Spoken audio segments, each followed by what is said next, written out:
informing mystery of being, and it is not remote. That's the big news. That the previous human model, which is that we are all poor, groveling sinners, and that gnosis will trickle down to us from the wonderful folks up on top of the steep building nearby where they're conducting mysterious business with liver readings and stargazing. That model is insufficient and insulting, considering the situation we have been brought to by those very stargazing men wearing dresses. So I think what we have to do now is just take the machinery into our own hands. It's a matter of personal responsibility to find out what the world is really doing, what it is. What do you think's going on? What do you think this is all about? Who do you think you are? What do you think English is? How do you really cognize notions like the future, the past, where I've been, what I want? I mean, you know, it's in Moby Dick, Melville says, if you would strike through the mask. Everything is a mask. And just behind that mask lurks, well, what? That's the question. I mean, it's the thing which informs every individual existence, and that's fine. And I think we have unmasked the problem, what he speaks on. Let's see here, hold on. And people have always lived in the shadow of that mystery, but it is our weird privilege to live in an age that there's nothing special, that each other thing. It's very important to what I understand that everybody else understand that there's nothing special about it or me. In other words, for what I'm trying to do to make sense, this access to this transcendental realm has to be democratically available. It can't depend on your spiritual accomplishment or your mastery of a technique or something like that. It isn't like that. It's something that is as much a part of us as ordinary people as our sexuality is. And sexuality is not something that is dispensed by gurus. It's just something you figure out and do, you know. And this is much more along those lines. How I explain to myself what I'm doing in this position is that I was just simply incredibly lucky, incredibly fortunate to be at certain places at certain times when they were handing out the good stuff. And so and then I see you in the same way. He's speaking for me here. That's why I took note of these times in the video, because I couldn't say it better myself right now. Over here, Fred said he was looking for the answer to the mystery of life. Well, the weird thing about taking that position is that you can fall into positions where you find it, where you find the answer. And I sort of feel like that's the situation that the deep plant psychedelic community is in. It's a sense of having found the answer, and now the task changes. It's a completely different kind of... You can insert the truth community there instead of the deep plant psychedelic. Spiritual universe that you live in after you've found the answer. And now the task changes. It's a completely different kind of spiritual universe that you live in after you've found the answer. because the task becomes facing the answer, facing it. You now have it. It's no more about disciplining the passions and all that. No, it's now been handed over. And so what are you going to do with it? And this is, to my mind, in a way, the problem and the challenge that we face globally as a species.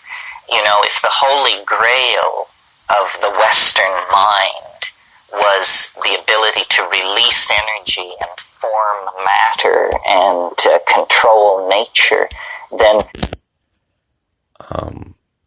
I'll reset that thought. You know, he was so ahead of his time, but at the same time, for lack of a better word, a lot of what his concerns or hopes for the near future have come true.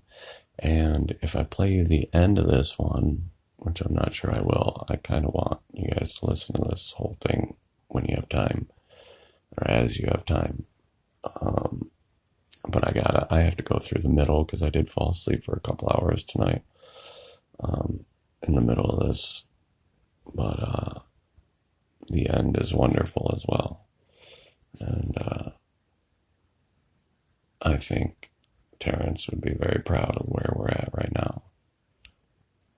This is now achieved, the goal. So now the whole context of the problem changes. And the problem becomes changing our own minds, controlling the hand that controls the energy.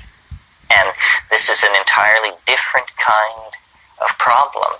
It is not to be solved with the analytical knife plunged again and again into the body of nature. That whole approach is seen to be at best passé, at worst bankrupt. So instead, it's about trying to edge up close to nature and feeling as individuals and as a society very peculiar about this. You know, it's like going back to your rape victim and pleading for their forgiveness. And yet, as I've tried to make sense of these psychedelic experiences, first in a general way, saying, you know, what are these molecules for? Or is that a proper question to ask? What are they doing for the plant? What are they doing for me? As I've tried to come to terms with what this might all be about, I've come more and more back to the notion that it all lies in the plants, that our peculiar restlessness, which in modern circumstances has evolved into a rapacious appetite for addictive substances of all sorts, our peculiar inappropriateness in all contexts. So we are not quite simply complex mammals. We are certainly not angels, and we just seem to occupy a very uncomfortable place in the hierarchy of creation. Okay. Mind you guys, let's see if I can do this. This is 1990. So ahead of his time. I'm gonna, I think this has to do with the fact that we are the traumatized inheritors of a dysfunctional relationship, a relationship that grew dysfunctional in the last 15 to 25,000 years. And what we call history is the fall out of a dynamic here and now feeling-toned relationship with our environment and into, you know, this, and to anticipation of the future, worry about the past, basically ego. And I recently spoke in New York, and New York is a very nuts and bolts kind of town. And people there took issue with the notion that all of our problems can be boiled down to a single problem. If you I thought, as he's saying this, I'm like, okay, really, like, let's hear this, Terrence. You know, I'm probably going to disagree.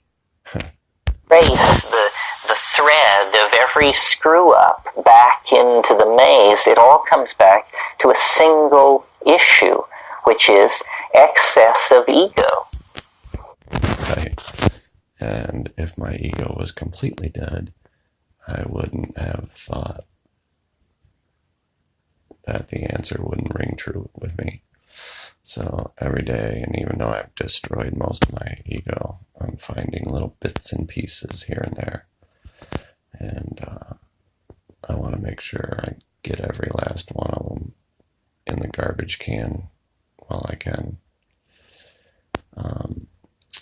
People, my whole point, again, right now is to reassure everyone that the path that we are on is the right path and that we're very close. You know, this point goes back to my video on time speeding up. It's this is why they're so desperate and grasping at straws and really trying to destroy everything they can and get transhumanism in and you know, capture all the souls that they can before ascension, so that they can have, because they know they're gonna lose a whole lot of their souls they harvest energy from, and they're going to be stuck here on this 3D earth. They're not going anywhere. This is their prison. That's why they've been trying to break out of prison with CERN and all these other attempts that we know about, and ways that they're trying to improve the matrix. All for naught, though. It's all futile. 'Tis written, like I said, I danced in the bottom of the bottle of time and space and laughed at the purposity of evil thinking that it can change. I did. I laughed at the devil so hard. That's when we got in the fight, I think. Anyways, here we go. We all have excess of ego, and our entire situation, legalistic, psychological, religious, everything is about this, that it doesn't work. It's maladaptive, and yet we have it. And why do we have it? If it's maladaptive, if it doesn't promote human values, then how in the hell did it get started, and what is it that's maintaining and sustaining it? Well, this is what I want to talk about over the course of the weekend. When I pushed the analysis of what the psychedelic experience meant to the limits, I was surprised to discover that it left the domain of my personal relationship to the mystery. You know, what is it? What does it want from me? What is it trying to say? All that had to also make room for another issue, which is there's a political issue here. I think most people in this room, most people who have had the psychedelic experience will agree that the most profound, the most open-hearted, the most moving moments of their lives, some of them have been tied in with those experiences. Let me be clear. I am not advocating the use of psychedelics. I do not believe that you cannot reach these places without psychedelics.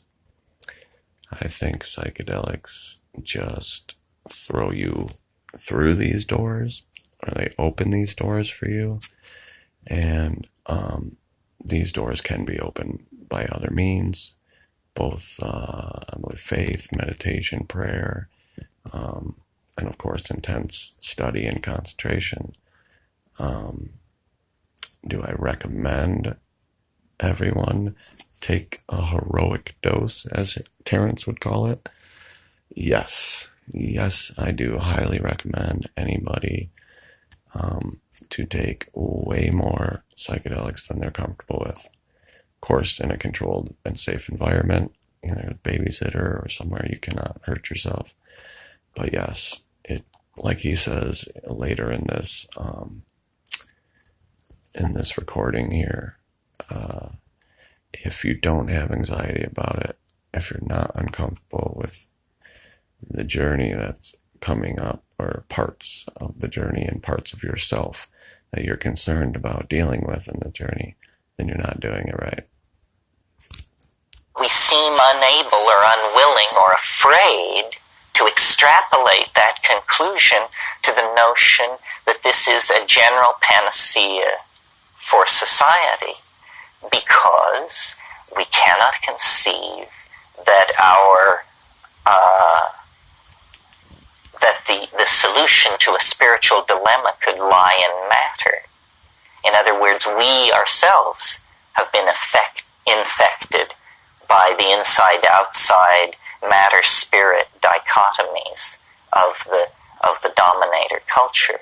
But the notion that man, notice the gender thrust here, the notion that man could somehow bootstrap himself to Godhead without reference to nature seems to me highly peculiar, and simply nothing more than an expression of hubris, pride, a belief, that we can do it our way and alone. Okay, I'm going to explore this some more, write down some times, and I know this video is kind of random, but those of you that have been following closely lately will understand where this fits in to where I've been and where I'm going with this channel and my message. So, like I said before, I'm gonna get better with the video editor I got, but I'm still nowhere near being able to just cut these all together and give you something. Plus, I think the shorter the videos, the better it seems, unless it's just these topics. I swear it's like I'm posting things associated and tagged with this day, this date right here today. And you guys all know what that date is. I'm not going to say it because the algorithms are going to bury me anyways. Or bury me deeper, whatever. But yeah, I think that this topic, I don't know who programmed the algorithm, but ascension is being buried, in my opinion, because of their fear, because of what they know. And I want all you guys to know, too. So, all right, love, light, respect, blessings. I'll talk to you soon. Good morning, sunshines.